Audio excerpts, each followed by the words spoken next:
Stride TV is now available to download on the App Store. Watch exclusive videos like Femme Forte, Inside Drum Corps, Charity Chase, and so much more. Go to stridetv.com and use code FemmeForte to get 50% off premium features like community chat, live Q&A with me, and behind-the-scenes content. Stride TV is home of the arts, a dedicated media platform for the arts community. The skill sets that you learn in a different field can feed into your music career, and for the better. So I don't want musicians thinking like, oh, I'm only a cellist, I'm only a saxophonist. I think that's beautiful, and let's celebrate that, but we need to take the blinders off a little bit and unhinge them so we can see the really, really neat breadcrumbs that are around you in terms of opportunity. Welcome to Femme Forte, a podcast where we celebrate women in music and performing arts. I'm your host, Amanda DeFries. Hello, everyone, and welcome back to another episode. On today's episode, I talk with Dr. Heidi Kay Begay. Dr. Heidi is a passionate serial entrepreneur who guides the modern-day musician to find and amplify their voice on and off the stage. Dr. Heidi owns and co-owns 4 thriving companies: The Pivoting Musician, Red House Productions, J&K Productions, and Flute 360. Through her entrepreneurial portfolio, she wears many hats, including being an educator, flutist, podcaster, and podcasting consultant. We talk about all things podcasting and how podcasting helps creative artists and musicians create financial and creative opportunities for themselves. I absolutely loved our conversation, and I can't wait for you all to listen. So without further ado, let's get into it. Welcome back to another episode of Femme Forte. Today we are in Chicago, Illinois at the Midwest Clinic, and I'm so excited to have a very special guest, Dr. Heidi Kay Begay. Thank you so much for being on the show. Oh, thank you, Amanda. The pleasure's all mine. As I told you before, this has been something I've been really looking forward to this week. We align on so many different things, but before we get started, go ahead and tell our listeners a little bit of a background about who you are, where you're from, and how you got into music and entrepreneurship. Awesome. So it's really cool because actually being at Midwest in Chicago, I'm from Chicago. So this is my home city, and it's so nice to be back at home. And this is actually where it all started, playing flute, playing piano growing up, and knowing like I had a calling on my life to be an educator and to be in the arts. I was also a ballerina, and I'm the eldest of 3, and so music and education was a huge priority in our family growing up. My mom was a teacher in the church, and I loved playing in church, the 3 services, and that's how I served my community. And so around, the time of 15, 16, when people are thinking about their careers and colleges, I just knew that music was going to be an integral part of my career. And so I did what everybody did, got the standard degrees, and bachelor's, master's, and then what was interesting between my master's and my doctoral degree, I had a 6-year gap where I taught 60 flute students in Fort Worth. And so the reason why I paint that picture is because that was the beginning stages of me starting to think more entrepreneurially. Yeah. And then I realized, okay, 60 is a lot. Let me go get that terminal degree so I can maybe pursue that flute professorship. Yeah. Got my degree from 2015 to 2018 at Texas Tech for my DMA, and then from there came back, and then I'm sure that story will unfold a little bit more as you're questioning me, but that's the basis. I played in church growing up, and I really love education, and so I pursued it, and here I am.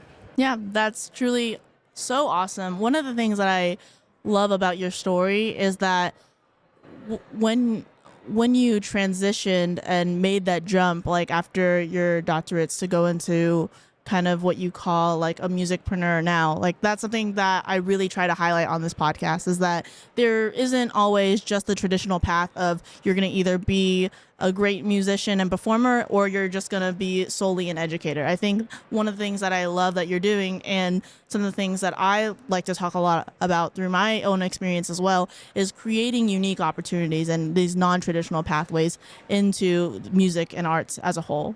Oh, I love that. Yes. One of my many soapboxes that my listeners know me for is creating those unique doors, like you just said, those unique creative opportunities. And my thing is, like, if you can build these doors for yourself in these creative ways, and you pursue creative opportunities and financial opportunities, then you're going to be able to support yourself as a person.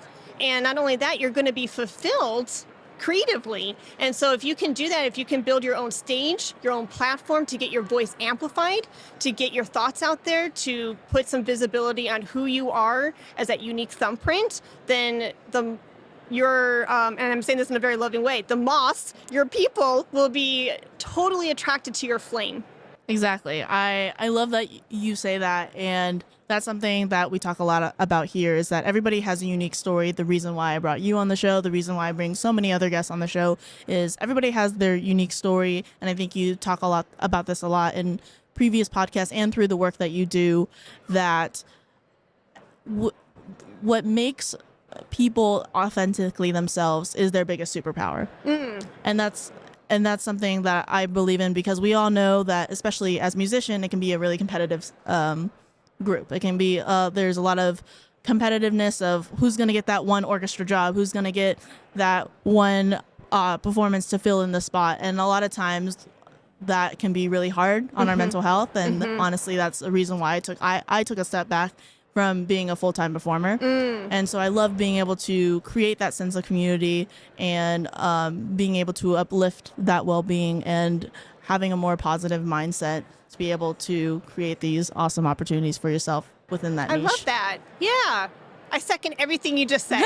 Yes, that's why I was like, oh my gosh, everything that we believe in, we echo off of each other. Yeah. And so kind of talking a little bit about Flute 360, where did that start? Where did the idea of it start, and how has it flourished into what it is now? Oh my goodness, great question. You are a great podcasting host, and I will do my very best to answer it. Well, long story short, in a nutshell, Flute 360 actually was my dissertation.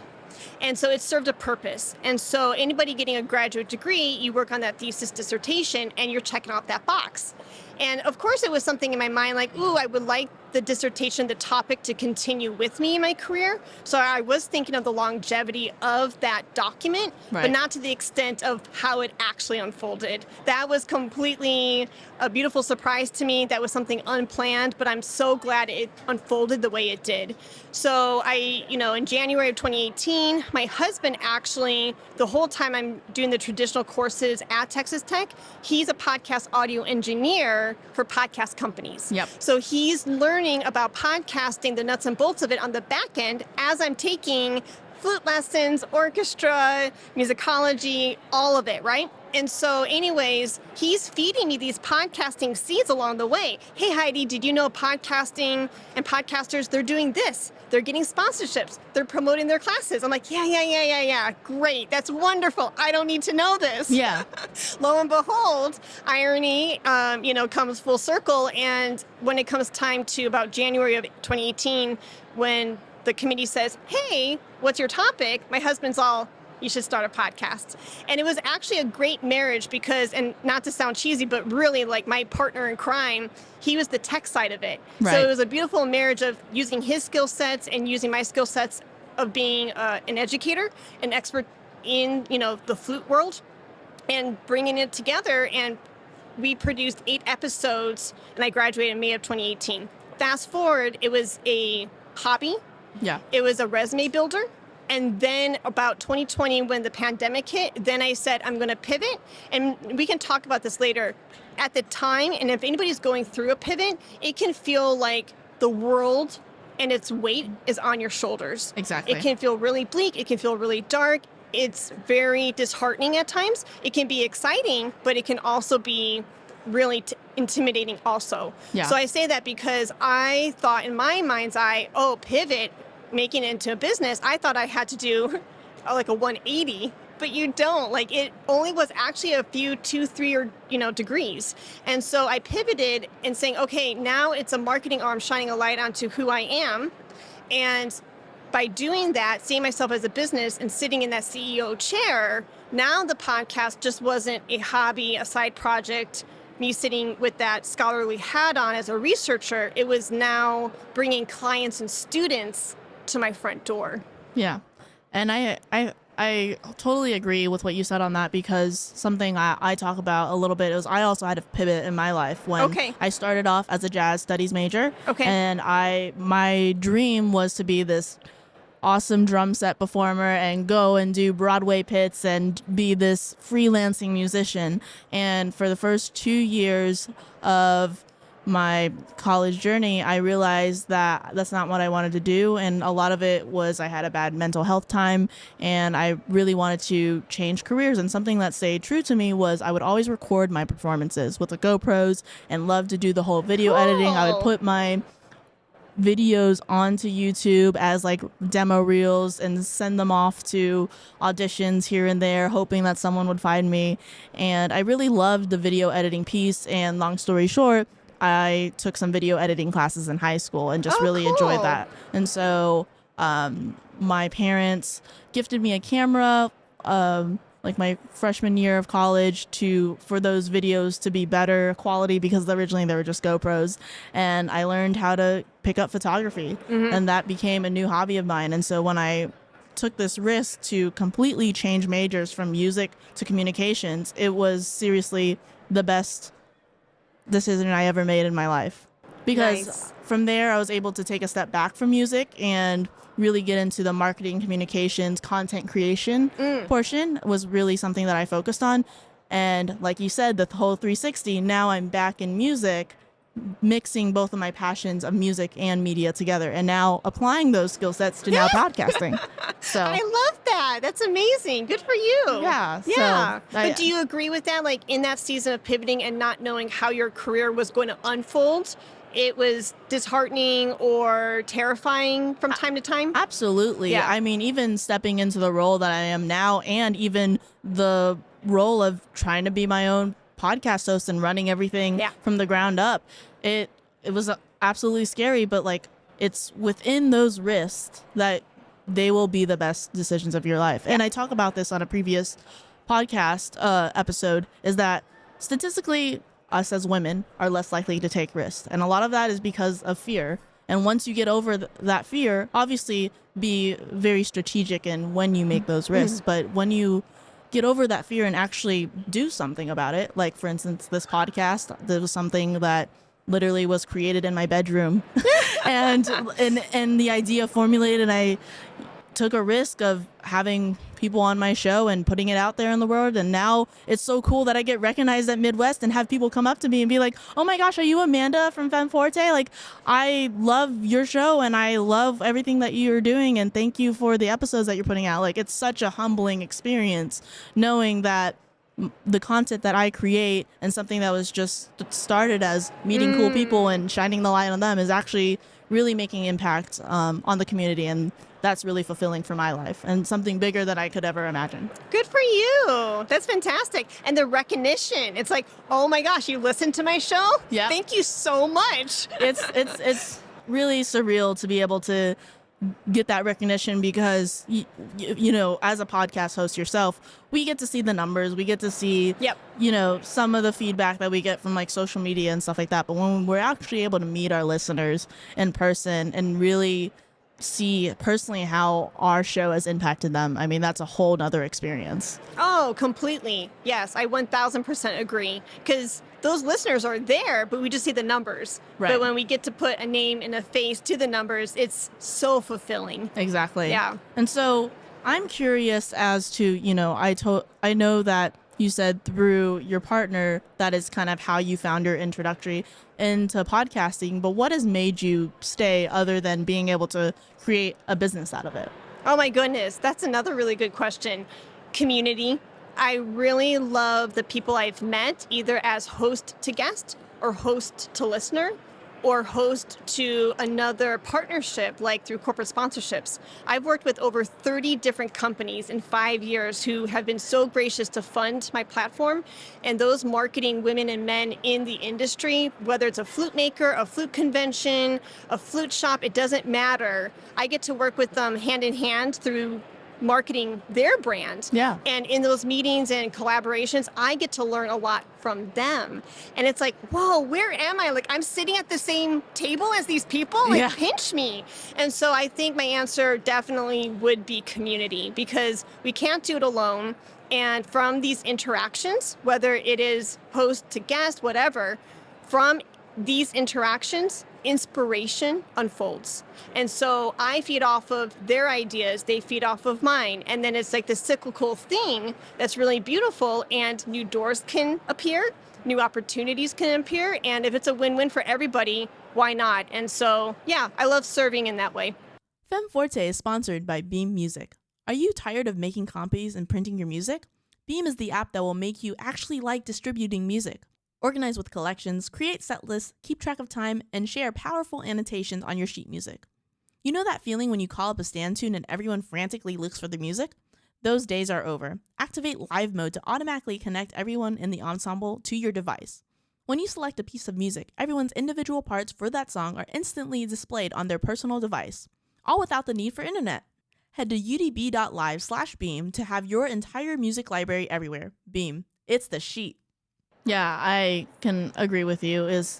This was something that not only am I serving the guests that I have on the show by promoting them and celebrating them as human beings, like, it's really cool from that side, because in the first season when I had women band directors on, it was cool that former students or current students would get to see their band directors in a whole new light and get to comment on social media and be like, I love Miss So-and-so or whatever. And so I call it the Femme Forte effect, like the butterfly effect, where they just get this ample amount of appreciation as being a guest on my show. But also it's cool in general of someone who may not know that person by any means, but gets to learn and gets impacted by listening to their experience, whether it's a similar experience that they've gone through themselves. They're not alone. And like you said, community building, but it's also experiences that they never knew existed, and they can create unique opportunities for themselves, similar to you creating yours. Yeah, I love that. Yeah. And it really is. And that's the thing, like,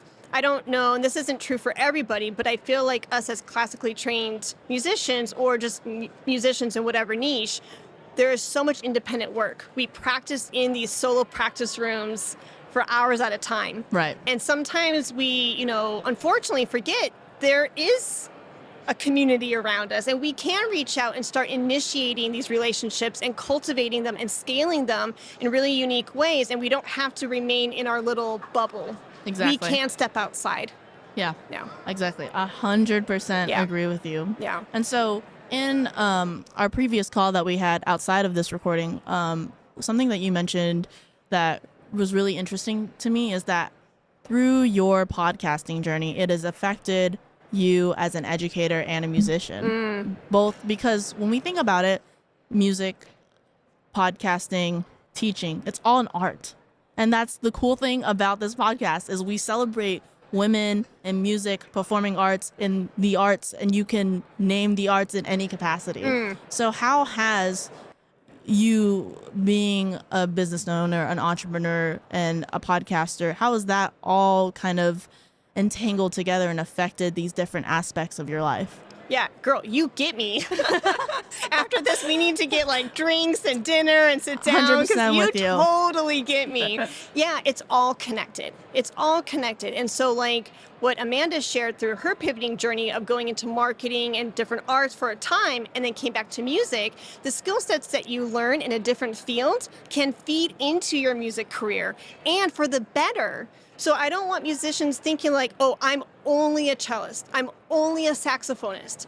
I think that's beautiful, and let's celebrate that, but we need to take the blinders off a little bit and unhinge them so we can see the really neat breadcrumbs that are around you in terms of opportunity. So if you're learning about branding, marketing, whatever skill set it is, embrace that. Celebrate that, because actually what you learn about how to put together a flyer in terms of color and font and spacing could really teach you about like the building blocks of music. And for me as a podcaster specifically, I won't use that as an example because I can only go so far.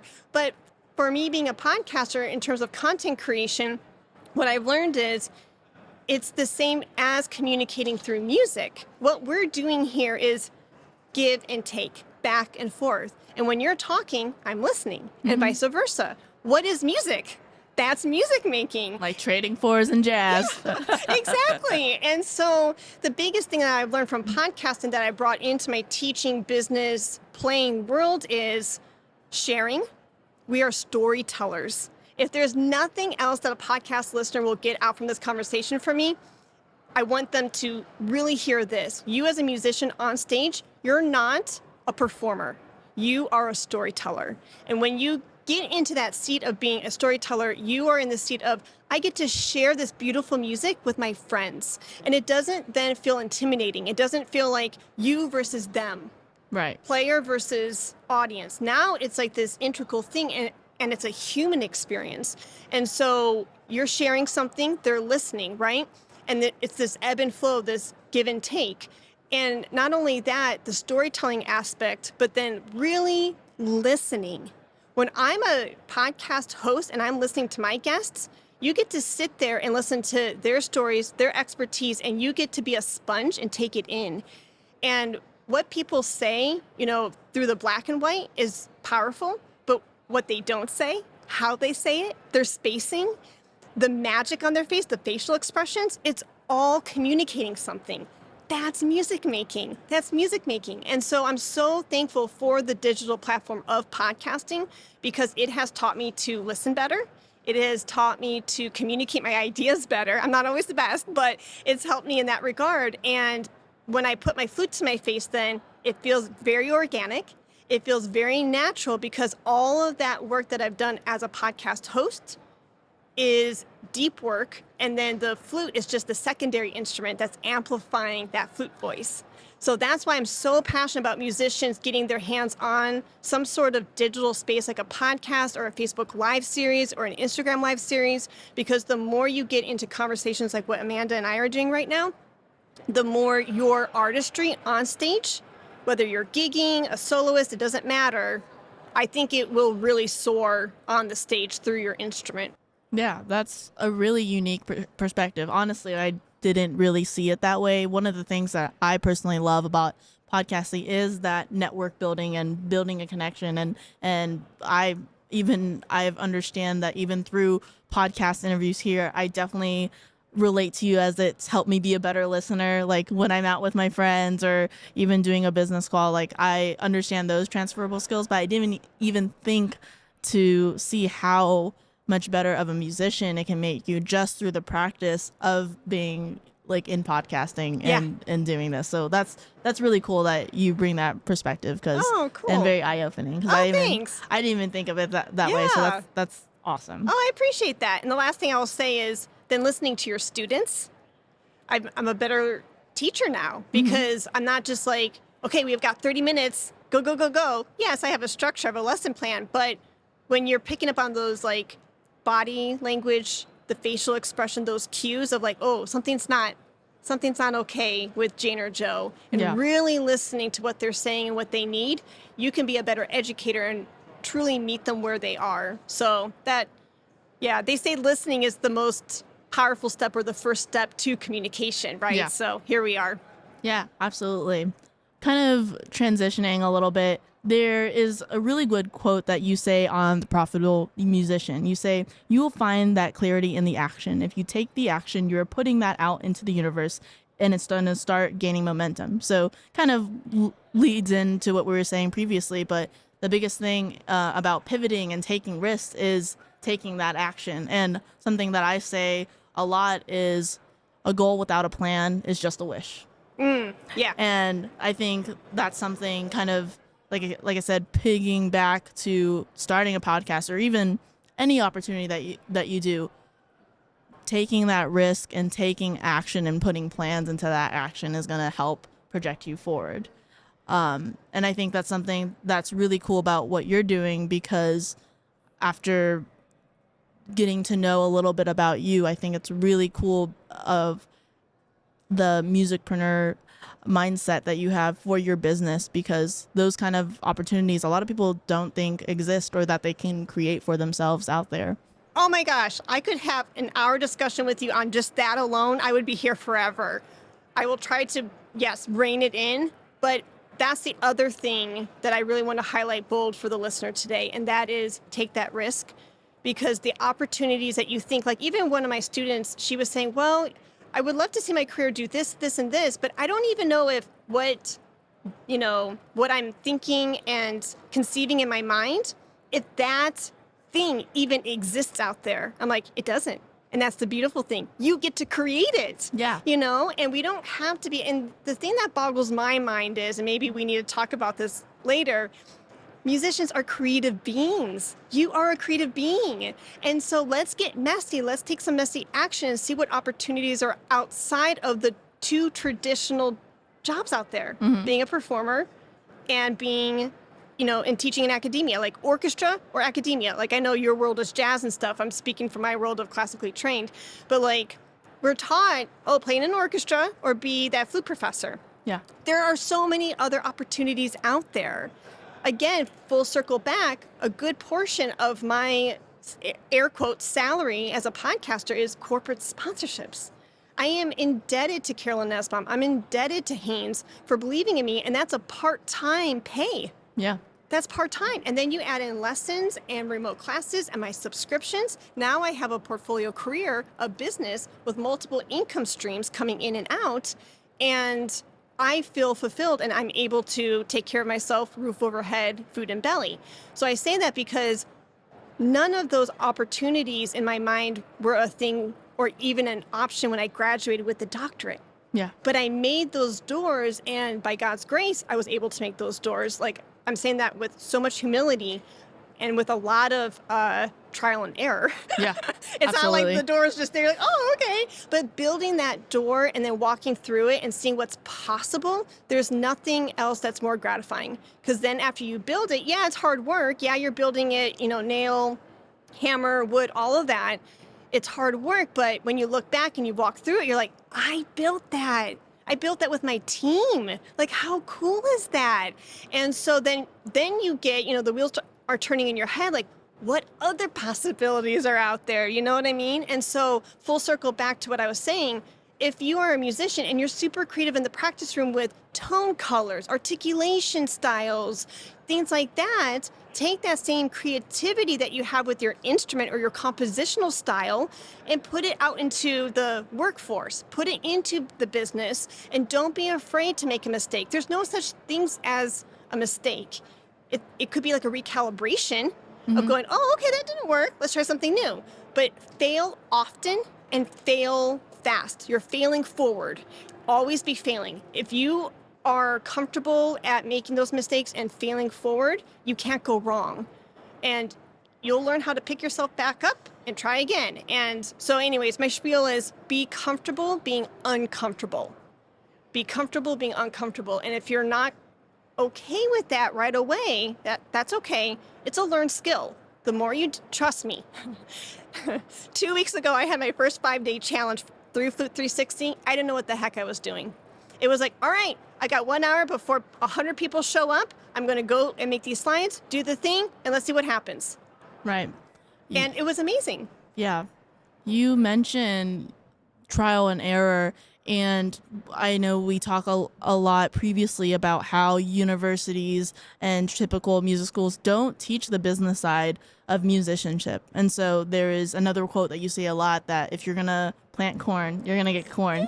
And then if you plant wheat, you're going to get wheat. But if you plant corn hoping to get wheat, you're not going to get wheat. Yes. And so do you think that since like music schools and how we were traditionally taught into the business side of musicianship, was that a lot of learning through trial and error of picking up the mindset and skills and tool sets of understanding the business side of like Flute 360 and all the different businesses that you have? Oh my gosh, yes. Yeah, and I'm still continually learning. So I started putting on that CEO cap around 2020, and since then, I've actually established 4 businesses. And that all went down in 3 short years. Yeah. And it's been a whirlwind. Let me tell you what. I might take a break actually this year just a little bit because things are like established now. But I say that because, yeah, there was a lot of trial and error. And if anybody is going through a pivoting season of going, you know what, hey, I want to try out this hat of being a musicpreneur, my best advice to you would be to start hiring coaches who are musicpreneurs quick and fast. I started hiring coaches like in the marketing field of figuring out how to get my services out there, to build out a product suite a little too late. Now, the first year I was like all on my own, and then I was like, you know what? This is really difficult. This is really hard. I should maybe ask somebody who's an expert in this place to, be a guiding light for me. Yeah. And I'm so glad I finally came to my senses and did that thing. But coaches come alongside you, they love on you, and they walk alongside you to see because you don't know what you don't know. Right. Do you know what I mean? And so if you can find a coach who's even like 1 or 2 summits ahead of you, they will say, oh, come this way. This is what you want to do. And they will lovingly guide you in that way. And so that's what I wished I would have done sooner. So anyways, yes, a lot of mistakes along the way. But then I started getting clarity once I started really seeking out that support system for me and for my businesses. Yeah.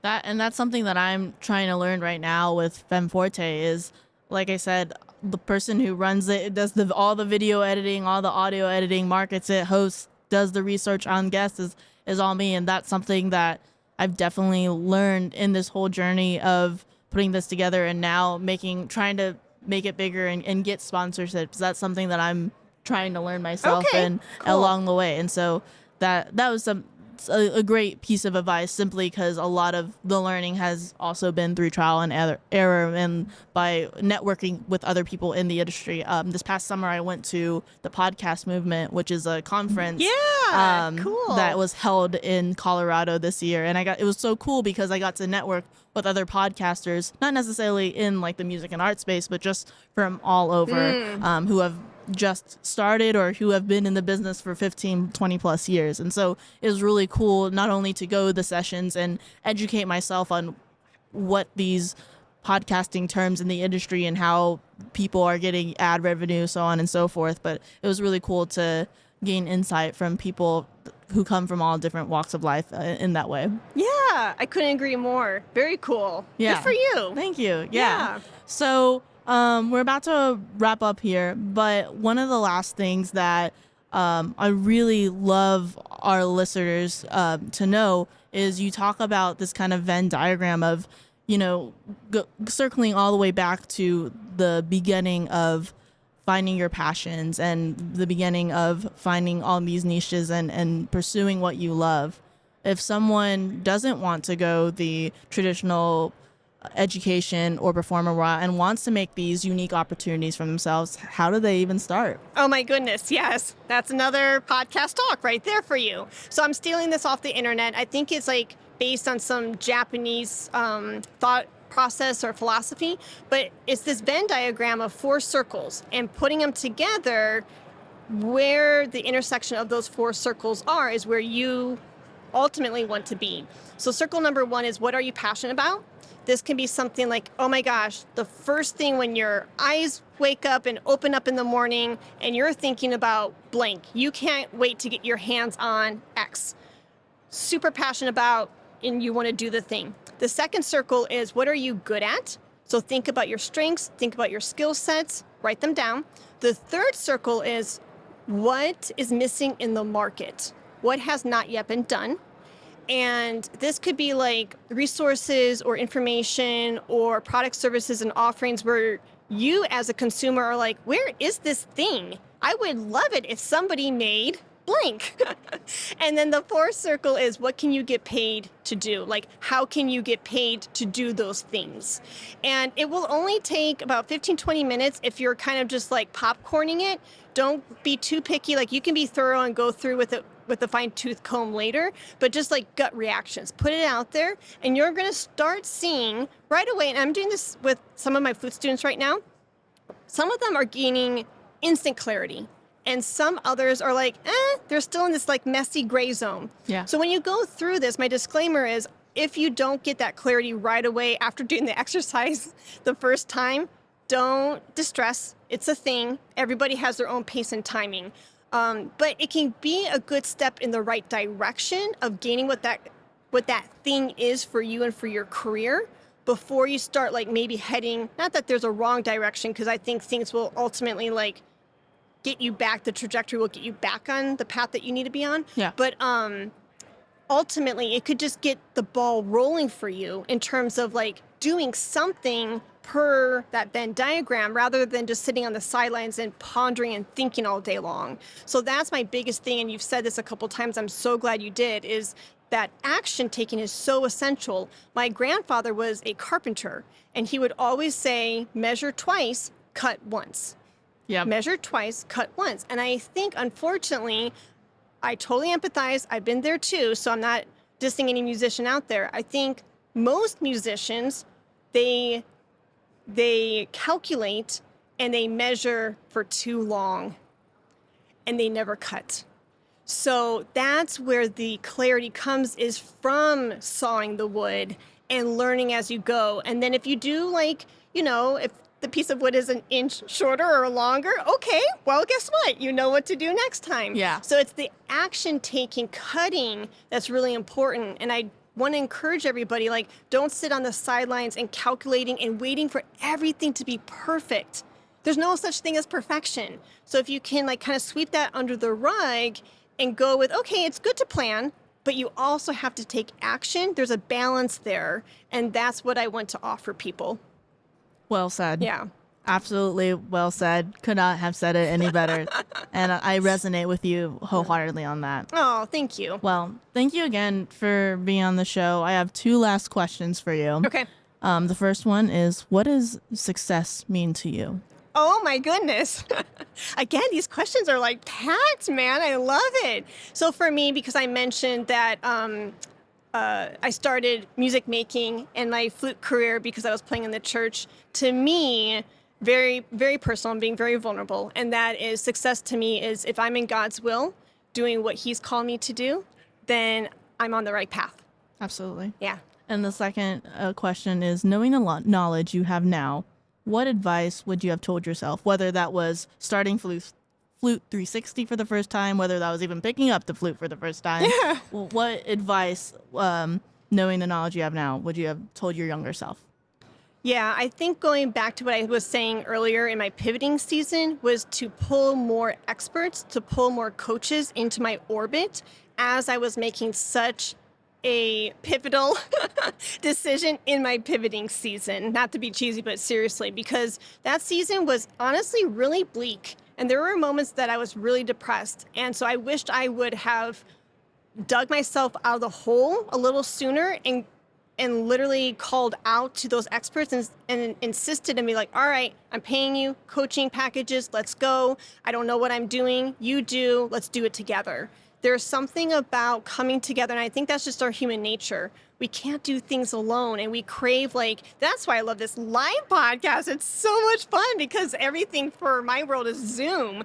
And so just being here and physically be like, Amanda, and getting to hug you and getting to greet you, it's like, oh, this is what it's about. It's a partnership and the collaboration. So I would have told my younger self to pull the necessary people into my orbit at due time for reaching those goals faster and quicker rather than trying to do it all by myself. Yeah. Yeah. Awesome. Well, thank you again for being on the show. It was such a joy to have you. Where can our listeners find you and reach you? Is there a website or anywhere you would like to plug? Oh, thank you. I really appreciate that. So 2 things. One, if you're a flutist and you specifically want to geek out on flute stuff, it's HeidiKBegay.com, and that's Flute 360. And you can find Flute 360 through any podcast app, Apple, Spotify, etc. And then because the podcasting world has taken off so much where people are like, how did you build Flute 360? My husband and I just founded a podcasting production company called Red House Productions, and you can find us at redhouseproductions.net. Awesome. Thank you again. Thank you, Amanda. Thanks for listening to FemForte. FemForte is produced and hosted by me, Amanda DeFries. Music is by Humans Win. To learn more about our guests, sponsors, and to get more resources, go to femfortepodcast.com and follow us on social media at FemForte Podcast.